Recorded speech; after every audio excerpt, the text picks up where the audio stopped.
হে ভোলেনাথ, এ কি পরীক্ষা নিচ্ছ? আজ যদি এই কার্ড না কাটি তাহলে বাড়িতে চুলা জ্বলবে না। মুন্নির কাশির শব্দ এখন আমার ধড়কনের চেয়েও বেশি জোরে শোনা যায়। সুধা গতকাল তার শেষ চুড়িও বেচে দিয়েছে। এখন কি বেচবো আমার আত্মা? গোপাল শেষবার কুঠার মারে, গাছের ডাল ভেঙে পড়ে। সে কাঠগুলো তাড়াতাড়ি জড়ো করে। হঠাৎ তার গালে এক ফোঁটা ঠান্ডা জল পড়ে। হে ভোলেনাথ, আজ না। এই মেঘগুলো একটু থেমে যাও। গরিবদের নসিবে ছাদ থাকে না, অন্তত কাজ তো করতে দাও। গোপাল পাগলের মতো কাঠগুলো বেঁধে কাঁধে নিয়ে গ্রামের দিকে দৌড়য়। বাতাস এখন জোরালো হয়েছে, শুকনো পাতাগুলো ঘূর্ণিঝড়ের মতো উঠছে। শেঠজি, ও শেঠজি, এই গোছা নিন। খুব মজবুত কাঠ, মাত্র 100 টাকা দিন। আমার মেয়ে খুব অসুস্থ, একবার দেখে নিন। 100? আরে পাগলা, তুই কি সোনা বেচছিস গোপাল? আর দেখ, বৃষ্টির বুঁদগুলো পড়েছে এর ওপর। এই কাঠ এখন ধোঁয়া বেশি দেবে, আঁচ কম। আমি কবার কিনি না, যা চলে যা। মালিক, খুব মজবুত কাঠ, মাত্র 100 টাকা দিন। আরে সর গোপাল, দেখছিস না আবহাওয়া খুব খারাপ, ভারী বৃষ্টি আসছে। তোর এই কাঠ বাড়ি নিয়ে যাওয়ার আগেই ভিজে যাবে, আর ভেজা কাঠ কে কিনবে? যা এখান থেকে। মালিক, এমন বলবেন না, পায়ে পড়ছি। ওপরের কাঠ ভেজা, ভিতরের কাঠগুলো শুকনো। আপনি 100 না, 50 টাকা দিন। 50 না তো 20 টাকা দিন। মাত্র একবারের ওষুধ আসুক, আমার মুন্নি মরে যাবে। সেঠজি, একটু রহম করো। আমি কি ধর্মশালা খুলে রেখেছি যখন দেখো মুখ তুলে চলে আসিস? যা এখান থেকে। রহম আর দয়া দুটো এই দোকানে পাওয়া যায় না, আর উড়া তো একদম না। শুকনো কাঠ হলে তাহলে আসিস। গোপাল সেখান থেকে চলে যায়। গোপালের ভাঙাচুরা ঝুপড়ি ছাদ খড়ের আর ভাঙা টিনের। ভিতরে অন্ধকার, মাত্র একটা লণ্ঠন জ্বলছে। খাটে কোণে রিমা শুয়ে আছে, জোরে জোরে কাঁপছে। তার স্ত্রী সুধা চুলায় ফুঁক দিচ্ছে।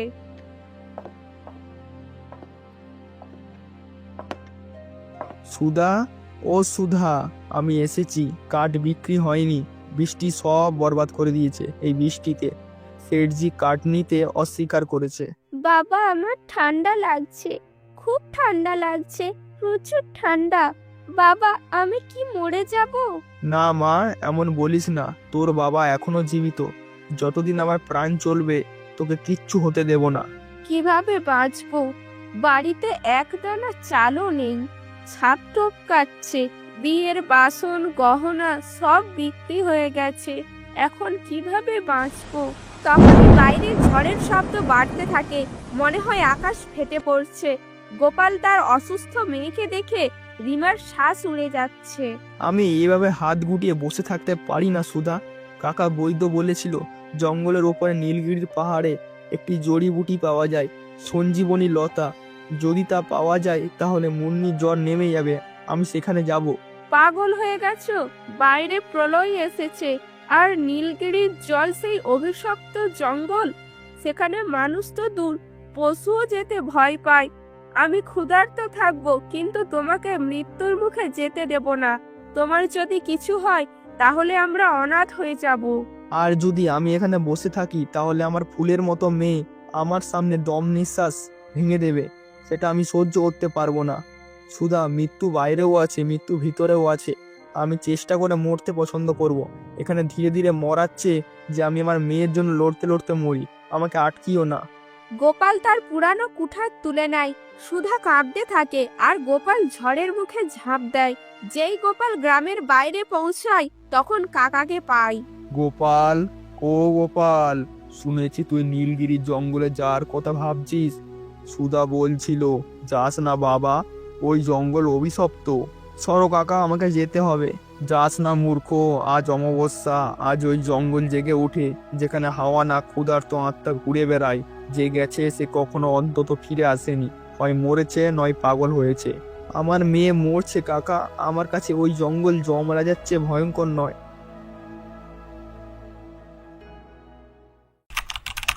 মহারানী, আবার আপনি কাঁদছেন কেন? কাঁদবো না তো কি করব মহারাজ?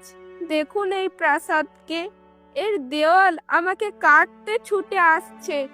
এত টাকা পয়সা কোথায়? এসব কিসের?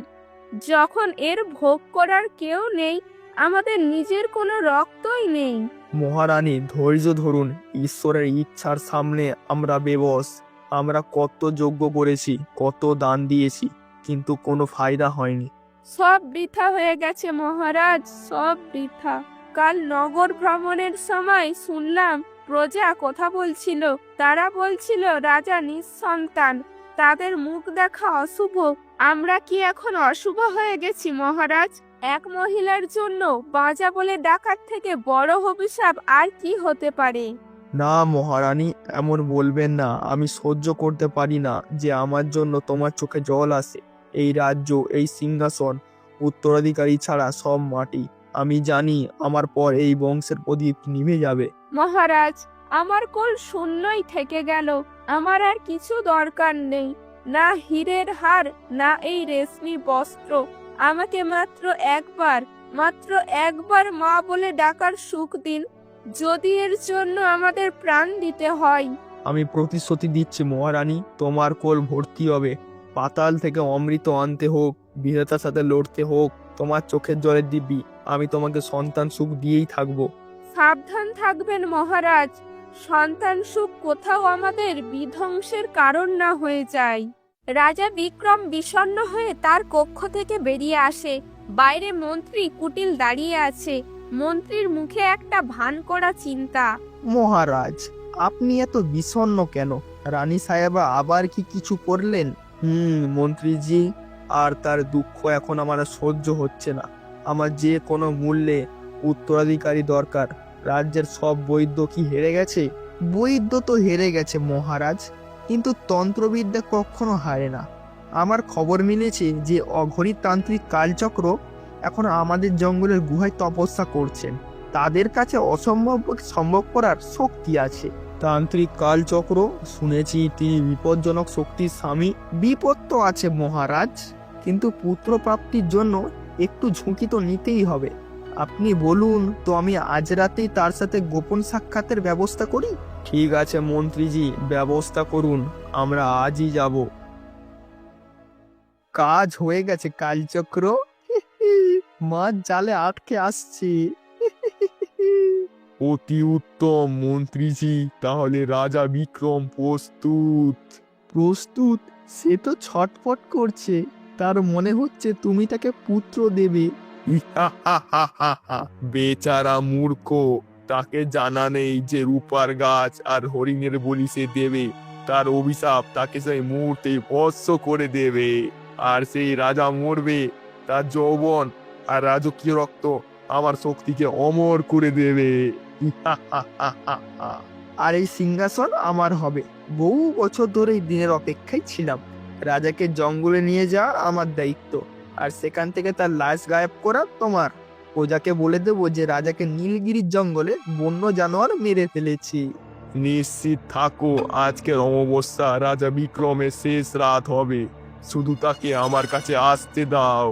তখনই গুহার বাইরে ঘোড়ার খুঁড়ের শব্দ শোনা যায়। দুজনেই তৎক্ষণাৎ তার রূপ বদলে নেয়। মন্ত্রী আবার বিনয়ী সেবক হয়ে যায়, আর তান্ত্রিক ধ্যানে বসে। রাজা বিক্রম গুহায় প্রবেশ করেন। প্রণাম বাবা, শুনেছি আপনার কাছে প্রত্যেক সমস্যার সমাধান আছে। আসুন রাজন, আসুন। আমি জানতাম তুমি আসবে। তোমার মাথায় সন্তান সুখ লেখা আছে, কিন্তু গোয়ের একটা কালো ছায়া তাকে আটকে রেখেছে। উপায় বলুন বাবা, আমি যে কোনো কাজ করতে প্রস্তুত। নীলগিরি জঙ্গলে একটা রূপার বৃক্ষ আছে, যার নিচে একটা মায়াবী নীল মৃগ থাকে। তোমাকে সেই হরিণটাকে মেরে রক্ত সেই বৃক্ষ শিকড়ে চড়াতে হবে। যেই বৃক্ষ রক্ত পাবে, তোমার রানীর কোল ভরে যাবে। কিন্তু বাবা, একটা নিষ্পাপ প্রাণীর হত্যা, মহারাজ ধর্ম সংকটে পড়বেন না? একটা প্রাণের দাম পুরো রাজ্যের ভবিষ্যতের চেয়ে কি বেশি হতে পারে না? যদি উত্তরাধিকারী না পাওয়া যায়, তাহলে এই রাজ্য অনাথ হয়ে যাবে। আপনি কি প্রজাকে অনাথ ছেড়ে দেবেন? আপনি ঠিক বলেছেন মন্ত্রীজি, আমি এই বলি দেব। যান মহারাজ, কিন্তু মনে রাখবেন এই কাজ আপনাকে একা করতে হবে। আমি মহারাজকে জঙ্গলের দ্বার পর্যন্ত এনে দেব বাবা, তারপরে যাত্রা তিনি নিজে করবেন। এদিকে গোপাল সেই অন্ধকারে চলেছে, যেখানে আলোর নাম পর্যন্ত নেই। ঠান্ডা তার হাড় গোড়াচ্ছে। কিন্তু এক বাপের হৃদয় ঠান্ডার চেয়ে বেশি মজবুত ছিল। গোপাল একটা পুরনো বটগাছের নিচে কিছুক্ষণের জন্য থামে। তখনই ঝোপের পিছনে একটা অদ্ভুত নীল সোনালী চমক দেখা যায়। এ এ কি আলো? কোথাও কোনো জানোয়ার নয় তো? গোপাল তার কুঠার শক্ত করে ধরে, ঝোপগুলো নড়ে আর সেখান থেকে একটা হরিণ বেরোয়। হে প্রভু, এমন জানোয়ার তো আমি গল্পেও শুনিনি। কোথাও আমি স্বপ্ন দেখছি না তো? এটা আমাকে ভয়ও পাচ্ছে না। গোপাল, আমি জানি তোমার মেয়ে অসুস্থ আর তোমার কাছে তার জন্য ওষুধ কেনার পয়সাও নেই। এই জঙ্গলে একটি রূপার বিশাল রহস্যময় বৃক্ষ আছে, যার কাঠ শুধু সত্য আর সত্যিকারের হৃদয়ী লোকেই নিতে পারে। আমি তোমাকে সেই বৃক্ষের কাছে নিয়ে যাব, তোমার সব সমস্যা দূর হয়ে যাবে। গোপাল কিছু বুঝতে পারে না। সে সেই হরিণের পিছনে পিছনে চলতে শুরু করে। এগিয়ে গিয়ে একটা বড় গুহা আসে। হরিণ সোজা গুহার ভেতরে চলে যায়। গোপালও হরিণের পেছনে গুহায় ঢুকে। যেই তারা গুহার অন্য প্রান্তে পৌঁছায়, গোপাল দেখে সেখানে উপত্যকার মাঝখানে একটি বিশাল অবিশ্বাস্য গাছ আছে। এটা কাঠের নয়, মনে হচ্ছে খাঁটি রূপার তৈরি। এর পাতা কাঁচের মতো চকচক করছে আর তার থেকে রঞ্জনো রঞ্জনো শব্দ আসছে। হে ভোলেনাথ, সত্যি কি আমি স্বপ্ন দেখছি? রূপার পুরো একটা আস্ত গাছ, যার একটা ছোট্ট টুকরোর জন্য দুনিয়া লড়াই করে মরে। এখানে তো তার পুরো পাহাড় খাড়া। হরিণ সেই গাছের কাছে গিয়ে থামে আর অদৃশ্য হয়ে যায়। গোপাল ধীরে ধীরে গাছের দিকে এগোয়, যেন কেউ সম্মোহিত। সঞ্জীবনী বুটি তো পেলাম না, কিন্তু কিন্তু যদি আমি এর একটা ছোট ডালও সাথে নিয়ে যাই, তাহলে গ্রামের সবচেয়ে বড় রাজবৈদ্য নিজে এসে আমার ঝুঁকিতে আসবে এবং আমার মুন্নির চিকিৎসাও হয়ে যাবে। আমাদের 7 পুরুষের গরিবই মুছে যাবে। গোপালের মুখে একটা অদ্ভুত চমক আসে, কিন্তু পরের মুহূর্তেই তার মন তাকে আটকে দেয়। সে তার কুঠার শক্ত করে ধরে। না গোপাল, তুই কাঠুরেওয়ালা, চোর নয়। এটা বনদেবতার সম্পত্তি। এটা কাটা পাপ, কিন্তু ধর্ম আর পাপের পাঠ তো ভরা পেটের লোক পড়ায়। আমার মেয়ে সেখানে শেষ নিঃশ্বাস নিচ্ছে। যদি পাপ করে তা প্রাণ বাঁচতে পারে, তাহলে আমি এই পাপ করতে প্রস্তুত। গোপাল কুঠার আকাশে তুলে, কিন্তু তার হাত কাঁপছে। হে বনদেবতা, আমাকে ক্ষমা করো। আমি লোভী নয়, লালচী নয়, শুধু আমি এক দুর্ভাগ্যবান আর বাধ্য পিতা। তোমার পুরো খাজনা আমার দরকার নেই, মাত্র একটা ছোট্ট ডাল দাও। তোমার এই ছোটখাটো ক্ষত আমার মেয়েকে নতুন জীবন দিতে পারে। এই চুরির দণ্ড তুমি আমাকে যা খুশি করতে দাও, কিন্তু এখন খালি হাতে ফেরত পাঠিও না। রূপার ডাল মাটিতে পড়ে আর ছন ছন শব্দ গুঞ্ছরিত হয়। সে ঝুঁকে সেই ডাল তুলতে যাবে, যেই তখনই হঠাৎ একটা ভয়ঙ্কর রূহ কাঁপানো চিৎকার শোনা যায়, যেন কোনো জীবিত প্রাণীকে গভীর ক্ষত লাগছে। এ কি শব্দ ছিল? জঙ্গলে কোনো জানোয়ার আছে নাকি? গোপালের নজর পড়ে গাছের সেই অংশে যেখানে সে কুঠার মেরেছে। সেখান থেকে কোনো আঠা বা জল না, গাঢ় রক্ত বইতে শুরু করে। রক্ত? হে ভগবান, গাছ থেকে রক্ত না! আমি আমি কি করে ফেললাম? দৃঢ় মানুষ, তুই তো স্বার্থের জন্য এই পবিত্র বনের শান্তি ভঙ্গ করেছিস। এর ফল তোকে ভোগ করতে হবে। ক্ষমা করুন বনদেব, ক্ষমা করুন। আমি অজ্ঞানী, আমার মতি ভ্রষ্ট হয়েছিল। এটা আমার দরকার নেই।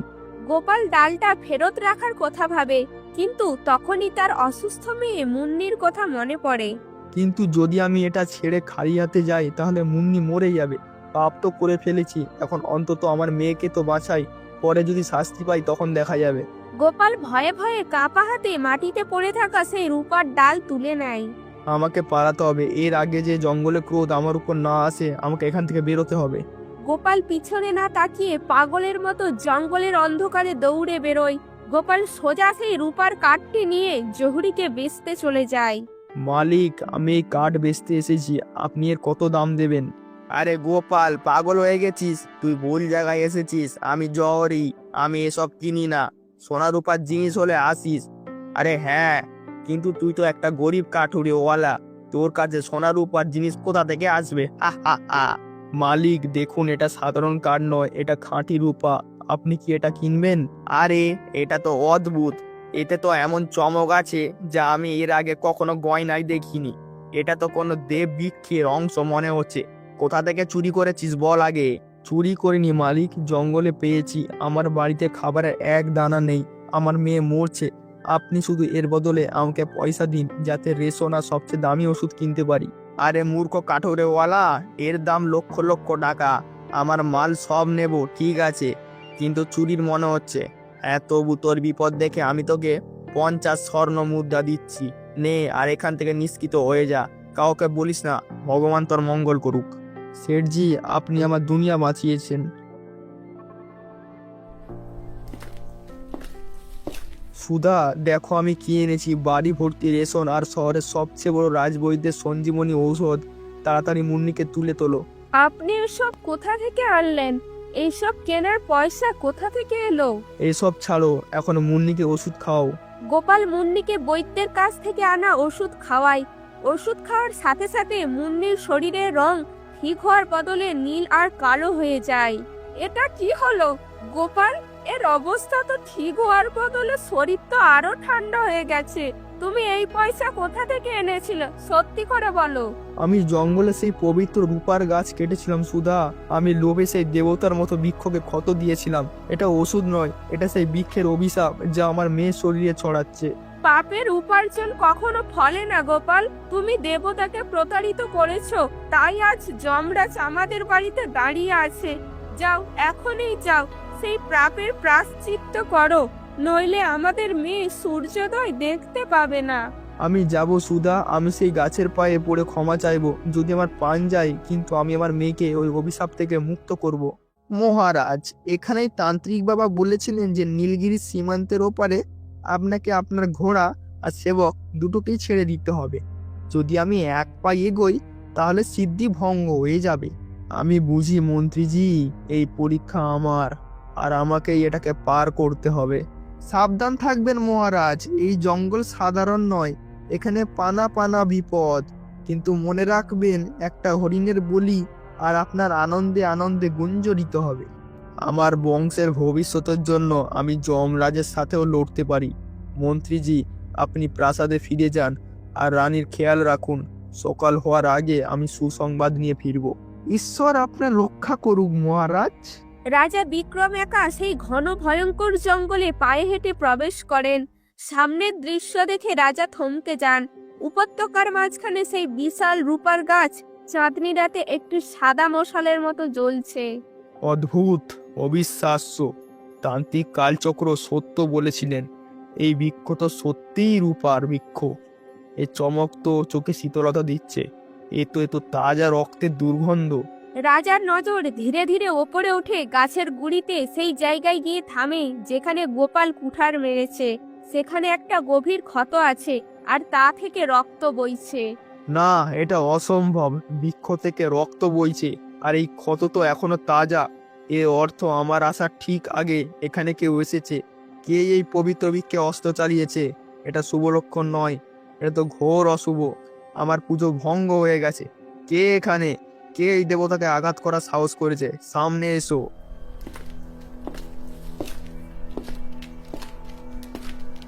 মন্ত্রীজি, তান্ত্রিকজি, আপনারা এখানে?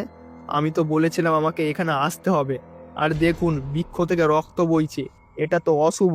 শান্ত হন রাজা, ভয় পাবেন না। আমার দিব্য দৃষ্টিতে জানা গেছে যে এখানে কোনো অনিষ্ট হয়েছে, কেউ বৃক্ষকে ক্ষত করেছে। তাই আমরা আপনার নিরাপত্তার জন্য দৌড়ে এসেছি।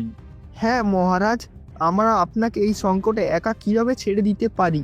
এই রক্তের ইঙ্গিত যে বৃক্ষ ক্রুদ্ধ। যদি এটাকে তৎক্ষণাৎ না শান্ত করা হয়, তাহলে পুত্র তো দূর, আপনার প্রাণও বিপন্ন হতে পারে। তাহলে এখন উপায় কি? আমার তপস্যা কি বৃথা যাবে? আমার সাধনা কি ভঙ্গ হয়ে গেল? আমি কি আর কখনো পুত্ররত্ন পাবো না? রাজন, ধৈর্য ধরুন। এটা অশুভ লক্ষণ ঠিকই, কিন্তু এর প্রতিকার আছে। বৃক্ষ অপবিত্র হয়েছে, কিন্তু পুত্র প্রাপ্তির যোগ এখনো আছে। আমাদের হরিণ আসার আগে একটা গর্ভকল্যাণ বিধি করতে হবে। আমি কি করব বাবা? আমার শুধু পুত্র চাই, শুধু এক পুত্র। আপনি যা বলবেন আমি তাই করব। তাহলে শোনো রাজন, আপনার অস্ত্র খুলে দূরে রাখুন। পুত্রের কামনা নিরস্ত্র হয়ে আর সম্পূর্ণ সমর্পণের সাথে করতে হয়। এখন এই বৃক্ষের সামনে হাঁটু গেড়ে বসুন। 2 হাত জোড়ো করুন আর চোখ বন্ধ করুন। আপনাকে হাঁটু গেড়ে বসতে হবে আর চোখ বন্ধ রাখতে হবে। রাজন, এটা মানস পূজা। আপনাকে বন্ধ চোখে আপনার এমন পুত্রের মুখ দেখতে হবে।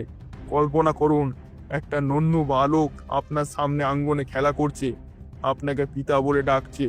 আর মনে রাখুন, যাই ঘটুক না কেন, যতক্ষণ না আমি বলছি চোখ খুলবেন না। আমি দেখছি বাবা, আমি আমার পুত্রকে দেখতে পাচ্ছি। ওং পুত্রায় বিনাশায় ওং কালায় নমঃ। ওং পিত্রায় বিনাশায় ওং কালায় নমঃ। তখনই গোপাল সেখানে আসে। সে ঝোপের পিছনে লুকিয়ে সব দেখছে। আরে, এ তো আমাদের মহারাজ আর ওই মন্ত্রী এখন এখানে কি করছে? দেখো বিক্রম, তোমার ছেলে স্বপ্ন জোরে জোরে দেখো, কারণ যখন তুমি চোখ খুলবে তখন তুমি যমরাজের পরিবারে থাকবে। এই সময় এর মাথা ধর থেকে আলাদা করো আর রক্ত সোজা শিকড়ে পড়তে দাও। হে ভগবান, এই দুষ্টরা রাজাকে মারতে চলেছে। না, আমার জীবিত অবস্থা এই অধর্ম হবে না। মরতে প্রস্তুত হয়ে যা বিক্রম, এখন আমি এই রাজ্যের রাজা হব। ইয়া! গোপাল পুরো শক্তি দিয়ে তার কুঠার ছুঁড়ে দেয়। কুঠার হাওয়া ছিঁড়ে সোজা মন্ত্রীর কবজিতে লাগে। এটা কি হলো? কি হলো? এই চিৎকার কিসের? রাজা ঘুরে দেখেন মন্ত্রী তার আঘাতপ্রাপ্ত হাত ধরে ব্যথায় কুকড়াচ্ছে, আর তান্ত্রিক ভয়ার্ত হয়ে দাঁড়িয়ে আছে। সামনে গোপাল দাঁড়িয়ে আছে, যার শ্বাস ভারী আর চোখে আগুন। তুমি কে? তুমি এখানে কি করছো? আর তুমি মন্ত্রীজির ওপর আক্রমণ কেন করলে? মহারাজ, এই মন্ত্রী আর তান্ত্রিক আপনাকে পুত্র দেওয়ার জন্য না, আপনার বলি চড়ানোর জন্য এসেছে। যদি আমি এক মুহূর্ত দেরি করতাম তাহলে এই তলোয়ার আপনার গলায় থাকতো। মন্ত্রীজি, এটা কি সত্যি? তুমি আমার পিছনে তলোয়ার নিয়ে দাঁড়িয়েছিলে? তুমি কি আমাকে মারতে চেয়েছিলে? হ্যাঁ মহারাজ, সত্যি। আমি ক্লান্ত হয়ে গিয়েছিলাম তোমার সেবক হয়ে। আমি কতদিন এভাবে তোমার নিচে থাকবো? আমি তোমাকে মেরে রাজা হতে চেয়েছিলাম, এই রাজ্যে রাজত্ব করতে চেয়েছিলাম, কিন্তু ওই কাঠুরেওয়ালা সব ব্যর্থ করে দিয়েছে।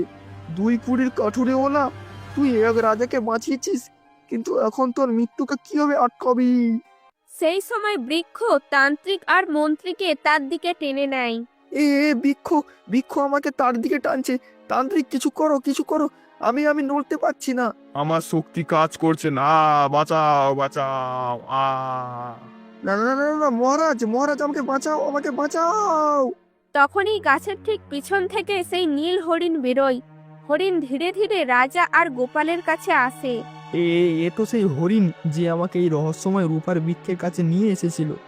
হরিণের চোখ থেকে এক ফোঁটা জল যেই মাটিতে স্পর্শ করে, তখনই প্রচণ্ড আলো বের হয়। হরিণের রূপ ধোঁয়ার মতো ছড়িয়ে পড়ে, আর সেই ধোঁয়ার মাঝখান থেকে এক অতি সুন্দরী রূপবানী রানী প্রকাশ পায়। হে দেবী, আপনি কে? কিছুক্ষণ আগে আপনি একটা হরিণ ছিলেন, আর এখন সাক্ষাৎ দেবী। সেই রূপবানী নারী গোপাল আর রাজাকে সব কথা খুলে বলে। এটা তখনকার কথা, যখন এই জঙ্গল ছিল না, তপবন ছিল, আর আমি পশু ছিলাম না। এক সাধু মহারাজ তপস্যা করছিলেন, আমি জঙ্গলে শিকার করছিলাম।